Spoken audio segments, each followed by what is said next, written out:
বহু পুরুষের মাঝে বিকিনি পরে গোসল করতে অস্বস্তি হয় বলে স্ত্রীকে গোটা দ্বীপ কিনে দিলেন। সামাজিক যোগাযোগ মাধ্যম ইনস্টাগ্রামে তেমনটাই দাবি করেছেন ২৬ বছর বয়সী সৌদি আল নাদাক নামের এক নারী। এরপর থেকেই আলোচনায় দুবাইয়ের ব্যবসায়ী দম্পতি।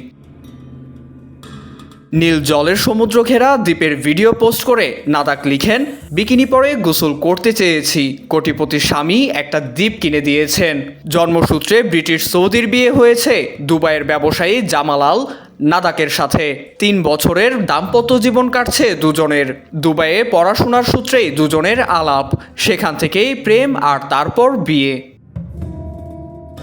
এছাড়া সৌদি জানান তিনি পুরোদস্তুর গৃহবধূ। জামাল তার কোনো ইচ্ছাই অপূর্ণ রাখেন না। তিনি স্বামীর কাছে বিকিনি পরে সমুদ্র স্নানের ইচ্ছা প্রকাশ করেন। এরপর দ্বিতীয়বার আর বলতে হয়নি। স্ত্রীর কথা ভেবে ব্যক্তিগত দ্বীপ কেনেন জামাল, যার মূল্য প্রায় ৪১৮,১১,৩৫,০০০ টাকা।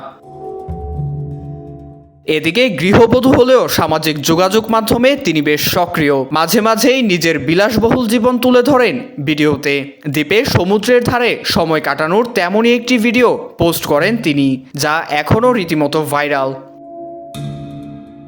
IVTV USA, new York.